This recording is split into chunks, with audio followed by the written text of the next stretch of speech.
کہ آپ صلی اللہ علیہ وسلم کتنی رکعتیں وطر پڑھنے کی رخصتی دی ہے۔ ابو ایوب انصاری رضی اللہ تعالی عنہ بیان کرتے ہیں کہ نبی صلی اللہ علیہ وسلم نے فرمایا وطر حق ہے، الوطر حق فمن شاء فلیوطر بخمس ومن شاء فلیوطر بثلاثۃ ومن شاء فلیوطر بواحدۃ۔ وطر حق ہے، جو چاہے 7 پڑھے، جو چاہے 5 پڑھے، جو چاہے 3 پڑھے، جو چاہے 1 پڑھے۔ اس حدیث سے ثابت ہوا کہ آپ صلی اللہ علیہ وسلم نے رخصتی دی ہے کہ جس کے پاس استطاعت ہو جتنی، ان میں سے جتنی رکعتیں چاہے وہ وطر پڑھ لے۔ وہ جو چاہے 7 رکعت پڑھ لے، جو چاہے 5 رکعت پڑھ لے، جو چاہے 3 رکعت پڑھ لے، جو چاہے 1 رکعت پڑھ لے۔ دیکھیے سنن ابی داؤد میں حدیث نمبر 1422، سنن نسائی میں حدیث نمبر 1711، سنن ابن ماجہ میں حدیث نمبر 119 پر، اور اس کی سند صحیح ہے۔ اسی طرح سے اس حدیث کو امام ابن حبان نے 1410 میں، اسی طرح سے حافظ ابن ملکن رحمۃ اللہ علیہ البدر المنیر میں جلد نمبر 4 صفحہ نمبر 296 نے صحیح قرار دیا ہے، اور امام حاکم رحمۃ اللہ علیہ نے امام بخاری و مسلم کی شرط پر صحیح قرار دیا ہے۔ حافظ ذہبی رحمۃ اللہ علیہ نے ان کی موافقت کی ہے۔ اس سے پتہ چلتا ہے کہ یہ روایت بھی سند کے اعتبار سے صحیح ہے، اور اس میں آپ صلی اللہ علیہ وسلم نے واضح طور پر یہ حکم دیا کہ جو چاہے 7 پڑھے، جو چاہے 5 پڑھے، جو چاہے 3 پڑھے، جو چاہے 1 پڑھے۔ میرے عزیز دوستوں اور بھائیوں، اللہ کے نبی صلی اللہ علیہ وسلم نے فرمایا اذا امرتکم بامری فاتوا منہ ما استطعتم، جب میں تمہیں کسی کام کا حکم دوں تو اپنی طاقت بھر اس پر عمل کرو، جیسا کہ فقہ السنہ کے اندر، فقہ السنہ میں جلد نمبر 1 صفحہ نمبر 116 پر دیکھ سکتے ہیں۔ یعنی اس حدیث سے پتہ چلا کہ آپ صلی اللہ علیہ وسلم فرما رہے ہیں کہ جب میں تمہیں کسی کام کا حکم دوں تو اپنے طاقت بھر، اپنے استطاعت بھر اس پر عمل کرو۔ تو میرا جس دوستوں اور بھائیوں، آپ کے اندر 7 رکعت پڑھنے کی استطاعت ہے، وطر کی نماز 7 پڑھیں۔ آپ کے اندر 5 رکعت وطر کی نماز پڑھنے کی استطاعت ہے، آپ 5 رکعت پڑھیں۔ آپ کے اندر 3 رکعت وطر پڑھنے کی استطاعت ہے، آپ 3 رکعت پڑھیں۔ اور اگر آپ کے اندر 1 رکعت وطر پڑھنے کی استطاعت ہے تو آپ 1 رکعت پڑھ لیں۔ یعنی آپ کے لیے یہ آپشن کھلا ہوا ہے، آپ صلی اللہ علیہ وسلم نے یہ آپشن آپ کے لیے کھولے ہوئے ہیں اور آپ کے لیے رخصتی دی ہے۔ اسی طرح سے یہ روایت ابو ایوب انصاری رضی اللہ تعالی عنہ سے موقوفاً بھی ثابت ہے۔ موقوف روایت مرفوع حدیث کے لیے باعث تقویت ہوتی ہے، تو یہ موقوفاً بھی ثابت ہے اور موقوفاً روایت جو ہے مرفوع کے حکم میں آتی ہے۔ اسی طرح سے عائشہ رضی اللہ تعالی عنہ بیان کرتی ہیں ان نبی صلی اللہ علیہ وسلم او وطر برکعت، کہ نبی صلی اللہ علیہ وسلم نے 1 رکعت وطر پڑھا ہے۔ بتائیے، عائشہ رضی اللہ تعالیٰ عنہ نبی صلی اللہ علیہ وسلم کی بیوی خود بیان کر رہی ہیں کہ آپ صلی اللہ علیہ وسلم 1 رکعت وطر پڑھا کرتے تھے، آپ نے 1 رکعت وطر پڑھا ہے۔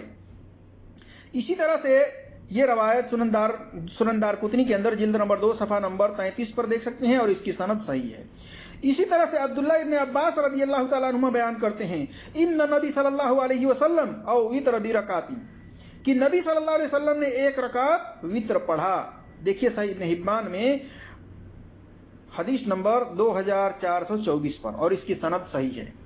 اس حدیث سے ثابت ہوا کہ آپ صلی اللہ علیہ وسلم 1 رکعت بھی وطر پڑھا کرتے تھے، اور آج ان لوگوں کو اپنی اصلاح کرنی چاہیے جو لوگ کہتے ہیں کہ 1 رکعت وطر نہیں پڑھنی چاہیے، 1 رکعت وطر پڑھنی مکروہ ہے، ان لوگوں کو اپنی اصلاح کرنی چاہیے۔ اسی طرح سے ابن عمر رضی اللہ تعالیٰ عنہما 1 رکعت وطر پڑھتے تھے، جیسا کہ الموطا میں جلد نمبر 1 صفحہ نمبر 125 پر ہے، حدیث نمبر 272 پر ہے، اور اس کی سند صحیح ہے۔ اب آئیے دیکھتے ہیں کہ 3 وطر پڑھنے کے کیا طریقے ہیں۔ آپ صلی اللہ علیہ وسلم کس طرح سے 3 رکعت وطر پڑھا کرتے تھے۔ آپ صلی اللہ علیہ وسلم اگر 3 وطر پڑھتے تو 2 رکعتوں پر سلام پھیر دیتے اور 1 رکعت علیحدہ پڑھتے تھے، جیسا کہ الموطا میں جلد نمبر 1 صفحہ نمبر 125 حدیث نمبر 273 پر دیکھ سکتے ہیں، اور اس کی سند صحیح ہے۔ اس حدیث سے ثابت ہوا کہ آپ صلی اللہ علیہ وسلم جب 3 رکعت وتر پڑھتے تو 2 رکعت پر سلام پھیر دیتے، پھر الگ سے 1 رکعت وتر پڑھتے تھے۔ اسی طرح سے یہ عمل رسول اللہ صلی اللہ علیہ وسلم سے ثابت ہے۔ دیکھیے صحیح ابن حبان کے اندر الاحسان حدیث نمبر 2426 پر، دوسرا نسخہ میں 2435 پر، اور اس کی سند صحیح ہے۔ اسی طرح سے مغرب کی مسابہ نہیں کرنی ہے، یعنی مغرب میں جس طرح سے نماز پڑھتے ہیں، دوسری رکعت میں بیٹھتے ہیں، پھر تیسری رکعت کے لیے اٹھتے ہیں تحیات پڑھ کر کے، اس کے مسابہ وتر کی 3 رکعت نہیں پڑھنی ہے۔ آپ صلی اللہ علیہ وسلم نے منع فرمایا ہے۔ دیکھیے صحیح ابن حبان میں حدیث نمبر 2420 پر، اور اس کی سند صحیح ہے۔ آج اکثریت ہے حنفی حضرات کی جو وتر کی 3 رکعت مغرب کی طرح پڑھتے ہیں، ان کو اپنی اصلاح کرنی چاہیے۔ نبی صلی اللہ علیہ وسلم نے منع فرمایا ہے مغرب کی طرح 3 رکعت وتر پڑھنے سے۔ اسی طرح سے نبی صلی اللہ علیہ وسلم سے ایک سلام کے ساتھ 3 وتر اکٹھے پڑھنا ثابت نہیں ہے۔ جن روایات میں ایک سلام سے 3 رکعتیں آئی ہیں وہ تمام کی تمام سند کے اعتبار سے ضعیف ہیں۔ تو میرے عزیز دوستوں اور بھائیوں، 3 رکعت جو لوگ مغرب کی طرح پڑھتے ہیں انہیں اپنی اصلاح کرنی چاہیے، اور نبی صلی اللہ علیہ وسلم جس طرح نماز پڑھا کرتے تھے 3 رکعت وتر کی 2 رکعت پر سلام پھیرتے، اس کے بعد الگ سے آپ 1 رکعت وتر پڑھتے، اور حقیقت میں وتر ایک ہی ہے، آخری رکعت۔ اور اس طریقے سے جیسا کہ آپ صلی اللہ علیہ وسلم نے یہ رخصتی دی ہے کہ جو چاہے 7 پڑھے، جو چاہے 5 پڑھے، جو چاہے 3 پڑھے، جو چاہے 1 پڑھے، تو یہ استطاعت کے اوپر ہے، جس کے پاس جتنی استطاعت ہے اتنی وہ وتر کی نماز پڑھے۔ اسی طرح سے میرے عزیز دوستوں اور بھائیوں، میں آپ کے سامنے کچھ اور دلیلیں دیتا ہوں جس سے اور مسئلہ واضح ہو جائے۔ تو دیکھیے اس تعلق سے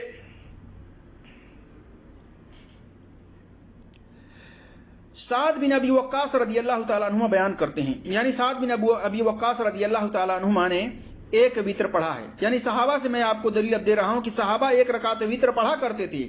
اور کون کون صحابہ ہیں جو 1 رکعت وتر پڑھتے تھے؟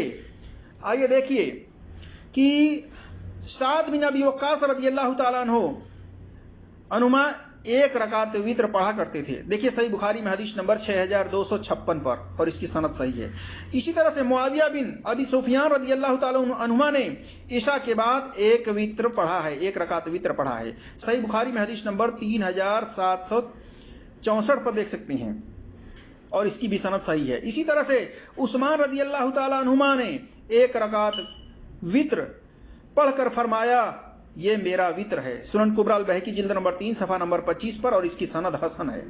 اسی طرح سے عبداللہ ابن عمر رضی اللہ تعالیٰ عنہما نے 2 رکعتیں پڑھ کر سلام پھیر دیا اور فرمایا میری فلاں اونٹنی لے آؤ، پھر آپ نے اٹھ کر 1 وتر پڑھا۔ مصنف ابن ابی شیبہ جلد نمبر 2 صفحہ نمبر 292 پر، حدیث نمبر 6806 پر دیکھ سکتے ہیں، اور اس کی سند صحیح ہے۔ اسی طرح سے صحیح بخاری میں حدیث نمبر 601 اور صحیح ابن حبان الاحسان کے اندر جلد نمبر 4 صفحہ نمبر 70 اور حدیث نمبر 2426 پر دیکھ سکتے ہیں۔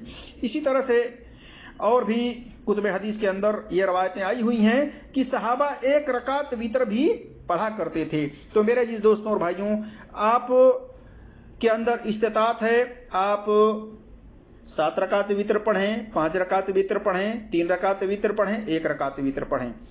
اللہ تبارک و تعالیٰ سے دعا ہے کہ اللہ تبارک و تعالیٰ ہم تمام مسلمانوں کو قرآن اور صحیح حدیث پر عمل کرنے کی توفیق عطا فرمائے، آمین یا رب العالمین۔ السلام علیکم ورحمۃ اللہ وبرکاتہ۔